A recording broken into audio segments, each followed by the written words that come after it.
जब कोई लड़का यहाँ से आता है उसको सबसे पहले लालच देते हैं कि आपको वहाँ पे ऑनलाइन वहाँ पे डाटा एंट्री की जॉब है, कंप्यूटर पे आपने बैठना है, आपको $1000 US डॉलर्स आपकी बेसिक है। कमीशन होगा तो ये आपका पाकिस्तानी 35-40 लाख रुपए आप अर्न करेंगे विद इन मंथ। जो चाइनीज़ कंपनीज हैं जो बेसिकली स्कैमिंग का काम करती हैं उन कंपनीज को वो फ़रोख्त कर देता है। 20 नौजवानों को जानता हूँ जो अभी तक वहाँ पे फंसे हुए हैं, जिनके पासपोर्ट इस एजेंट के पास और मुख्तलिफ दूसरे एजेंट्स के पास पड़े हुए हैं और वो कंपनीज़ में यरगमाल हुए हैं। उनको कंपनीज़ ने कैद किया हुआ है, उनको मुख्तलिफ टॉर्चर्स जिस्मानी सज़ाएँ दी जाती हैं। अस्सलाम वालेकुम नाज़रीन, मैं हूं एडी मलक और जैसा कि आप जानते हैं कि इंसानी स्मगलर माफिया बड़ा मुतहरक हो चुका है। हाल ही कुछ दिन पहले आपने यूनान जाते हुए जो नौजवानों को समुंदर में जो उनकी कश्ती उल्ट गई है और उसके बाद कितने नौजवान जो है वो अपनी ज़िंदगी की बाजी हार चुके हैं। हमारे साथ सीनियर एनालिस्ट दानिश खान साहब मौजूद हैं जो कि इस तरह के वाक़यात पर इनकी बड़ी गहरी नज़र है और इन्होंने बहुत सारी चीज़ें जो है ना वो इकट्ठी की हैं। हम इनसे इनका तज्ज़िया लेंगे कि इन्होंने जो ऐसे माफियाज़ के ख़िलाफ़ जो चीज़ें इकट्ठी की हैं वो माफियाज़ किस तरह के हैं और किस तरह से नौजवानों को वो ट्रैप करते हैं और फिर उसके बाद उन नौजवानों के साथ क्या होता है। इंसानी स्मगलर माफिया तो बड़ा मुतहरक है लेकिन उस पर जो है वो कार्रवाई कोई नहीं हो रही थी। इसमें बड़ी हैरानगी वाली बात है कि जब तक कोई बड़ा हादसा ना हो जाए तब तक कोई भी कानूनी जो अदारा है वो हरकत में नहीं आता, कोई पकड़ दकड़ नहीं होती, कोई एजेंट माफिया को गिरफ्तार नहीं किया जाता। तो ये एजेंट माफिया आखिरकार इतना बाअसर कैसे हो चुका है? हम लोग मॉरली इस कदर सख्त और इस कदर हम लोगों का जो सोच है वो इस कदर उसका लेवल इतना अप हो चुका है सख्ती में। जब तक के कोई जानी नुकसान, कोई बड़ा वाक़या या कोई समंदरों की लहरों की नज़र 20 नौजवान नहीं होते, कान पे जून तक नहीं रेंगती।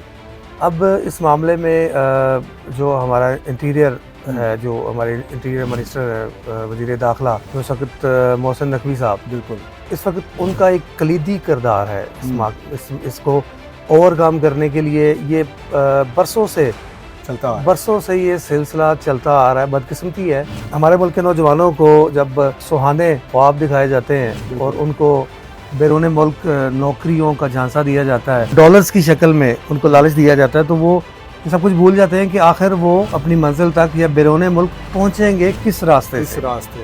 काफ़ी अरसे से मैं इस चीज़ को देख रहा हूँ क्योंकि आपने देखा है रिसेंटली अभी यूनान कश्ती हादसा हुआ है, उससे पहले 2-3 हादसे हुए, 2-3 और गालिबन 250 से 300 पाकिस्तानी उस हादसे में बिल्कुल समंदर की लहरों की नज़र हुए थे। ऐसे ही है। इस चीज़ को कंट्रोल करने के लिए मैं आपको यहाँ पे एक चीज़ पॉइंट आउट करता जाऊँ। FIA जो एयरपोर्ट्स पे जो हमारी सिक्योरिटी जिनकी जिम्मेदारान में शामिल है, ये एजेंट माफिया, ये जो ह्यूमन ट्रैफिकिंग, इंसानी स्मगलिंग, ये एजेंट माफिया पंजाब के मुख्तलिफ शहरों से ताल्लुक़ रखने वाले लोग हैं इसमें, बिल्कुल जिनका क्रिमिनल बैकग्राउंड है, बज़ाते खुद क्राइम में मुलविस है, उन्होंने क्राइम्स किए हैं, यहाँ पे वो वांटेड हैं।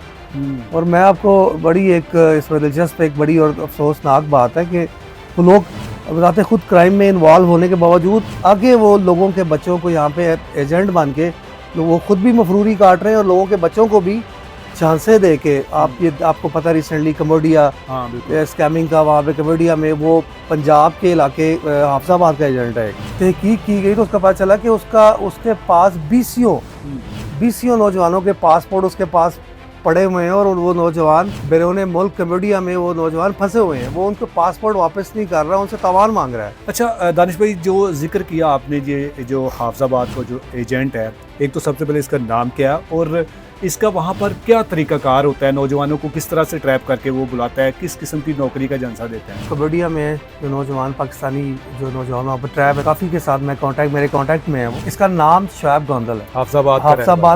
हाफिजाबाद में एक गाँव है कालू तारड़। अच्छा, कालू तारड़ के इलाके से ये बंदा है और इसकी कोई बैकग्राउंड नहीं है। इसके बारे में जो मालूम हुआ है वहाँ से भी पता किया है कि रिसेंटली मतलब इसने इसी काम में करोड़ों रुपया कमाया। रिसेंटली अभी ये मंजर आम पे आया। इसने कम्बोडिया में मुख्तलिफ शहरों में घर ले रखे हैं किराए पे। अच्छा, कम्बोडिया में इसका रेट जो है यहाँ से एक नौजवान को किसी को बुलाने का 8 से 9 लाख। अच्छा, और लगे दाव 12 लाख भी।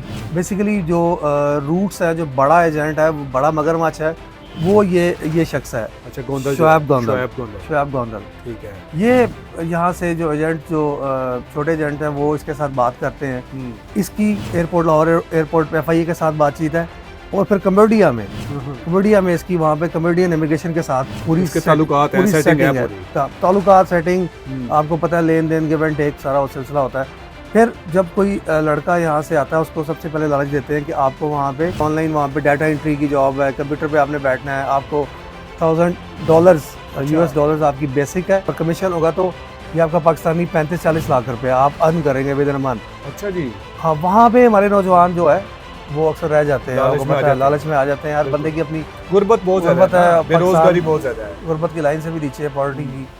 तो इन सारे मामला को देखते हुए जब लड़का यहाँ से फ्लाई करता है, वो वहाँ पे जाता है, वो उस एजेंट के, गोंदल के घर, वो अपने घर ठहराता है 2 से 4 दिन, पूरा एतमाद में लेते पूरा एतमाद में लेता है। उसके बाद वो आगे कंपनीज, जो चाइनीज़ कंपनीज हैं, जो बेसिकली स्कैमिंग का काम करती हैं, उन कंपनीज को वो फरोख्त कर देता है 3500 से 4000 हैं।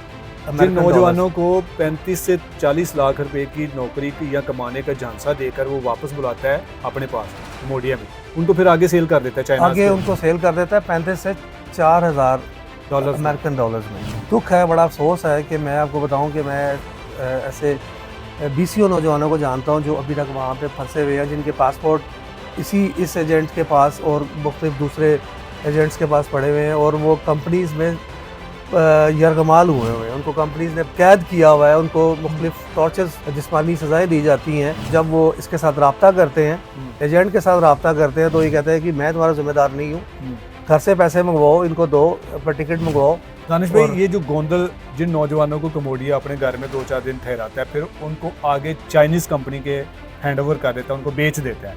वो जो चाइनीज़ कंपनी है, वो इन नौजवानों से कौन सा काम करवाना चाहती है, या फिर वो ऐसा काम होता है जो ये कर नहीं पाते, जिसकी वजह से वो उनको यरगमाल बनाकर रख देते हैं? वो लोग, वो नौजवान और वो वालिदैन भी, जिनको इस बारे में नहीं पता, वो भी इस चीज़ से वो उनको पता चले।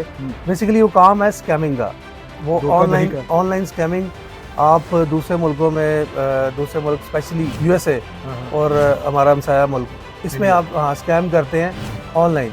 अच्छा, किस किस्म का स्कैम होता है? उस एक सक्सेसफुल कारोबारी खातून बन के आप उनके साथ चैट करते हैं, ऑनलाइन बात करते हैं, और उसमें आपका ये एक एलिमेंट होता है कि मैं एक सक्सेसफुल, कामयाब और अमीर औरत हूँ। स्पेशली जो अमेरिका में 50+ है, 50+ जो उनकी आबादी है, वो लोग ट्रैप हो जाते हैं। फिर आपने उनके अकाउंट्स को निशाना बनाना होता है, फिर आप उनको मुख्तलिफ तरीक़ों से ट्रेड करने के लालच देते हैं कि हमारे साथ मेरे साथ बिजनेस करो, मैं तुम्हें मतलब तुम्हारे पैसों को दुगना कर दूंगी। तो एक तो आप खातून बन के करते हैं, दूसरा आप जब उनको लालच देते हैं तो वो आपकी लालच में आते हैं। सिस्टम ऐसा बनाया है कि जब आपने वीडियो पे बात करनी है तो उसके लिए भी उन्होंने फीमेल मॉडल्स हायर की होती है जो वीडियो पे करती हैं। अच्छा। ये एक पूरा एक तरीक़ाकार है ट्रैप करने का। अच्छा, आपकी जो अब तक की जो इस रिपोर्ट्स के मुताबिक जो कुछ आपने इस तरह के केसेस में बहुत सारी चीज़ें इकट्ठी की हैं, आप किस नतीजे पर पहुंचे हैं कि